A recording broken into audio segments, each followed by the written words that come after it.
have Ali Rangwala. He's a professor at Worcester Polytechnic Institute. His background is in electrical engineering, fire protection engineering, and mechanical and aerospace engineering. His research interests include problems related to industrial fire and explosion problems. So he's going to be talking to us today about burning of crude oil with a flame refluxer. Ali, you appear to be there. Good to go. Thank you. So I'll share my screen. Yes, please.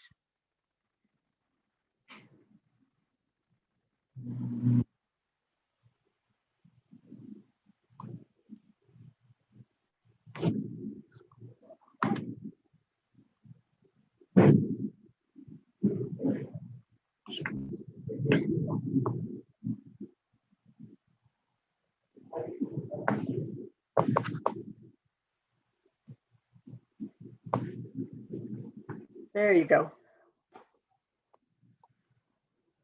Okay. Put it in presentation mode and then you're good. So I believe it's in presentation mode right now. Yes, now you're fine. Thank you. Okay. Okay. Thank you once again for the opportunity to speak here. So my topic is going to be based on enhancing the efficiency of burning using this technology that we have been developing with the help of Bessie called Flame Reflexer. My name is Ali Rangwala, and I'm a professor in fire protection engineering at Worcester Polytechnic Institute. So I would like to acknowledge upfront that this is a lot of the work is funded by the Department of Interior, the Bureau of Safety and Environmental Enforcement, and much of the work, the details are present in these two reports resulting from these two contracts.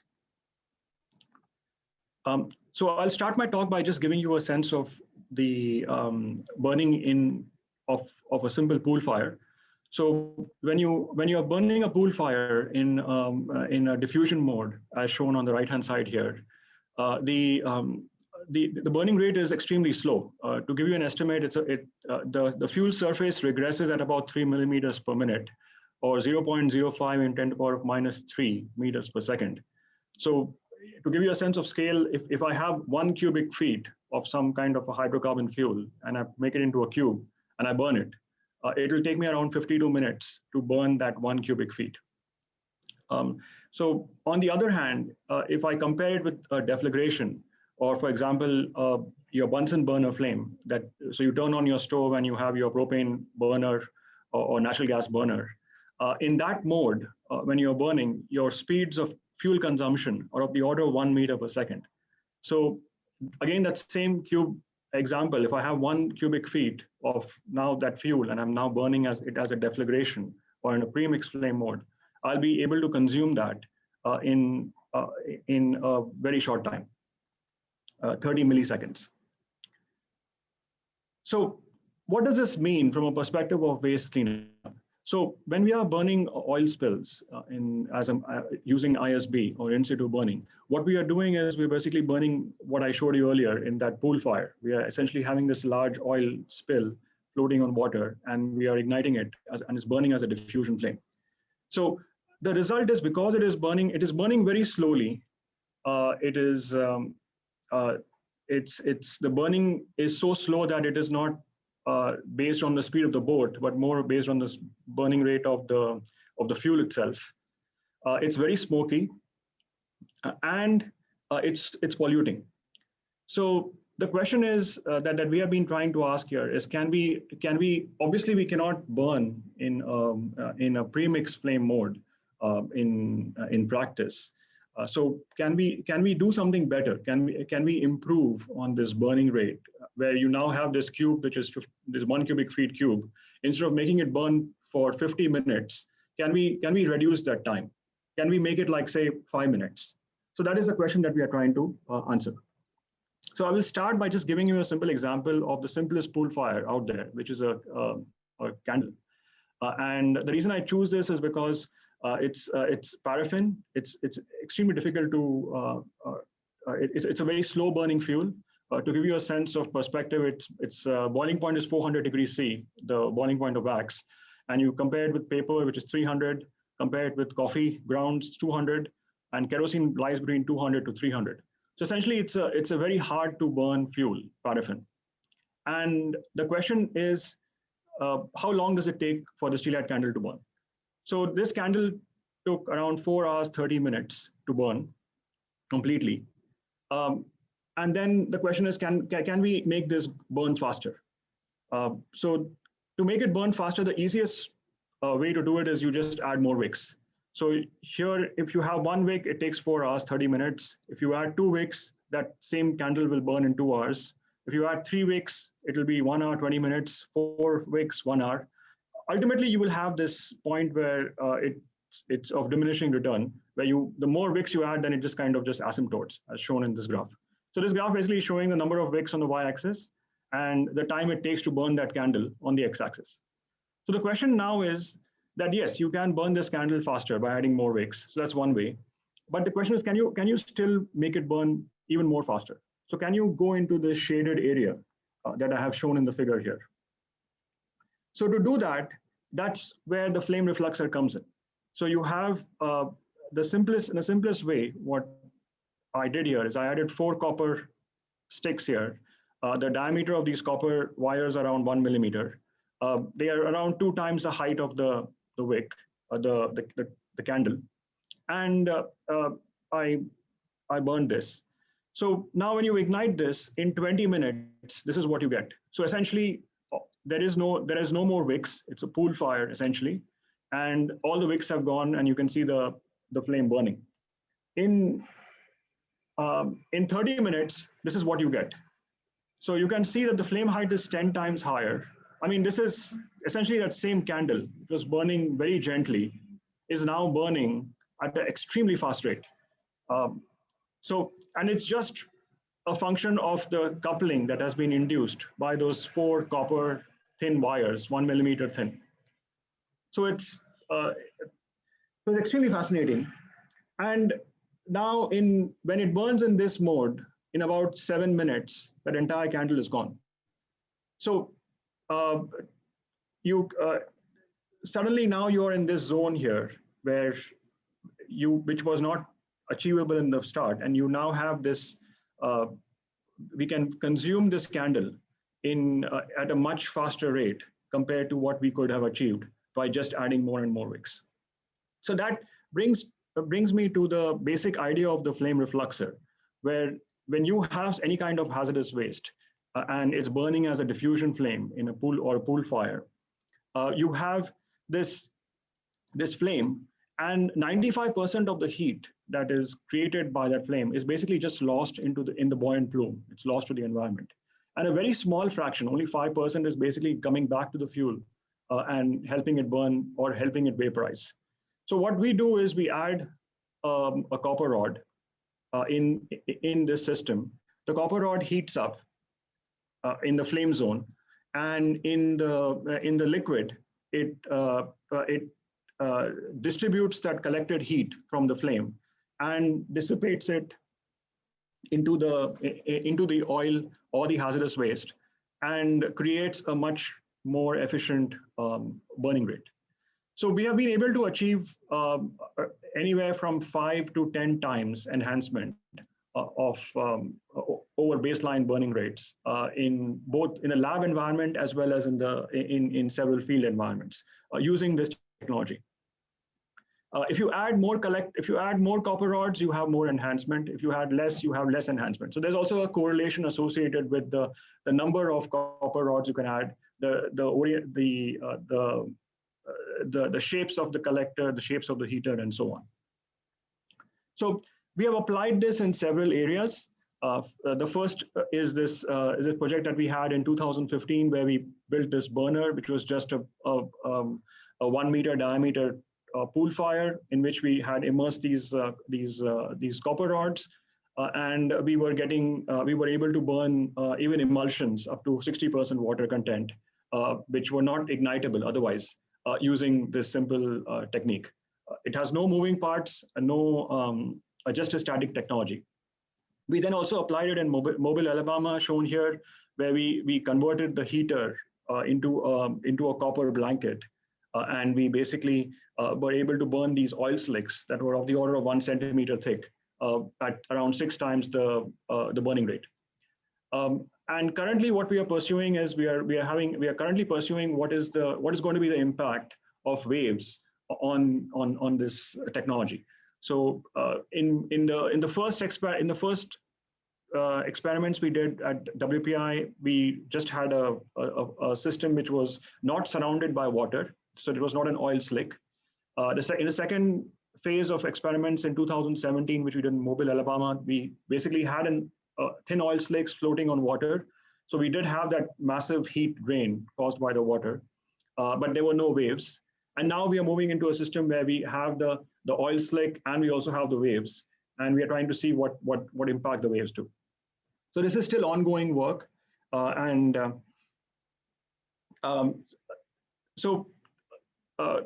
moving back to a more research-oriented question is we obviously have these three main aspects associated with the technology.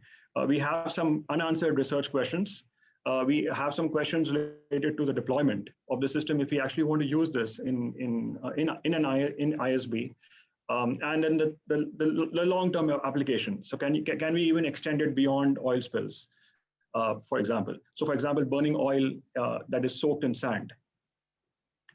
So in research, the main aspect that we are trying to work on is this control of boiling and the impact that waves have on the boiling.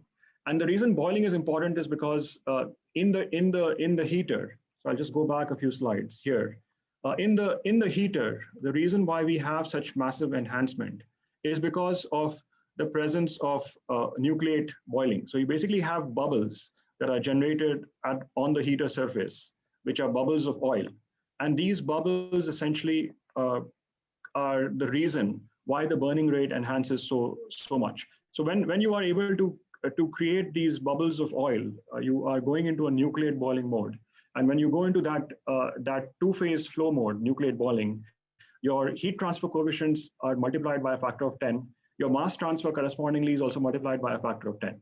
So the main idea is how do you try and create more and more of these bubbles in your oil slick in the heater. So that is a question that we are trying to address. And I'll just skip forward. Let's see.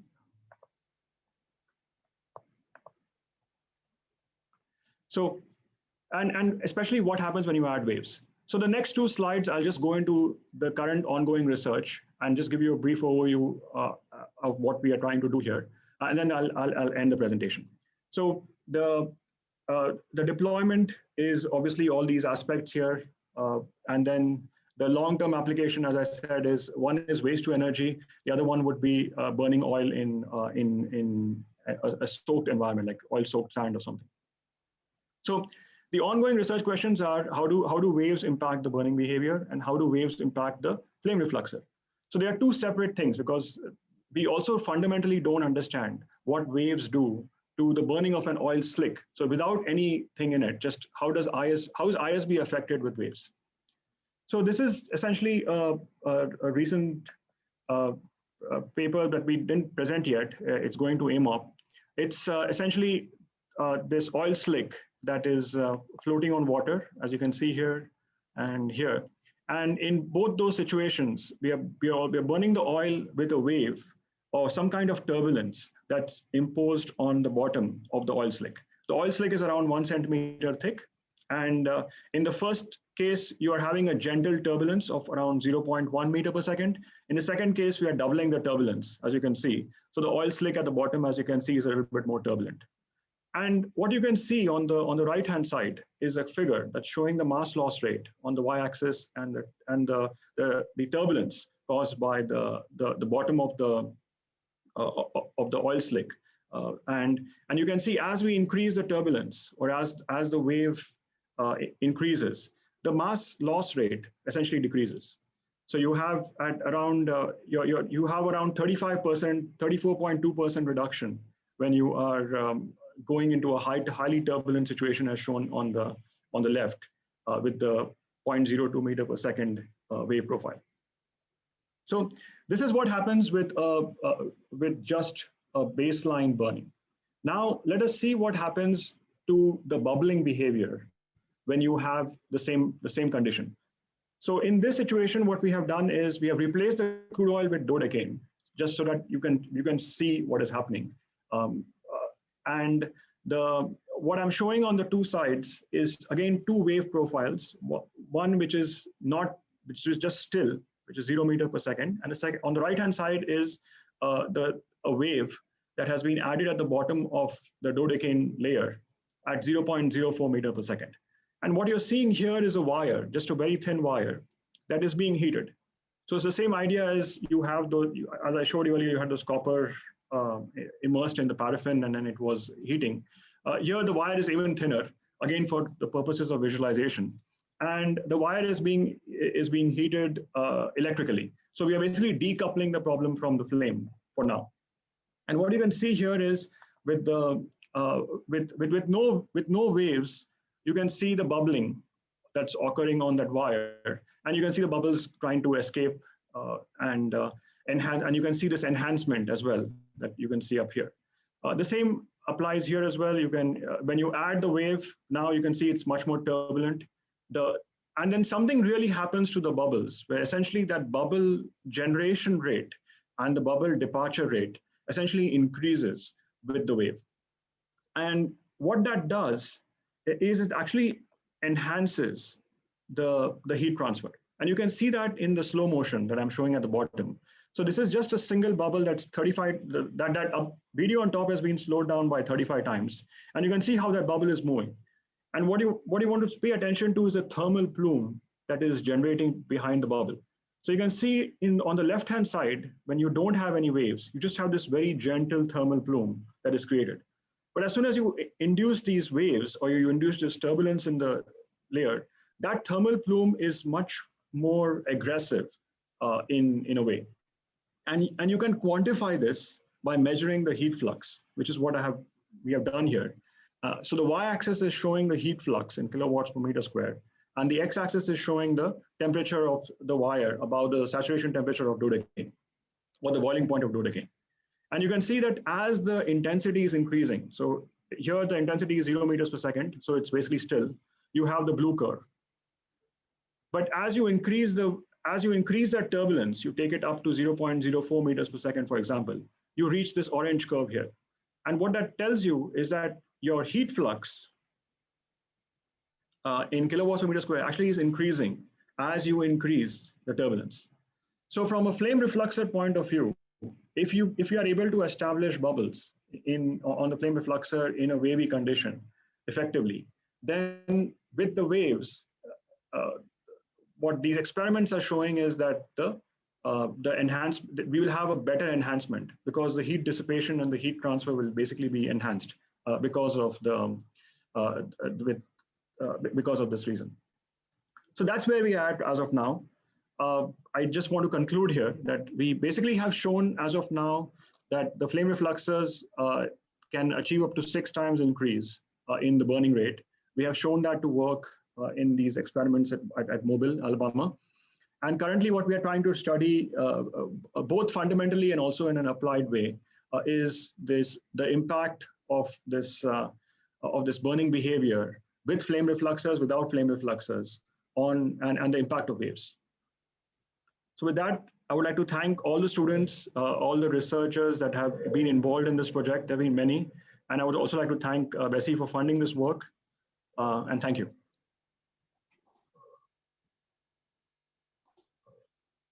So, thank you, Ali. That was a really interesting presentation. Thanks for making it.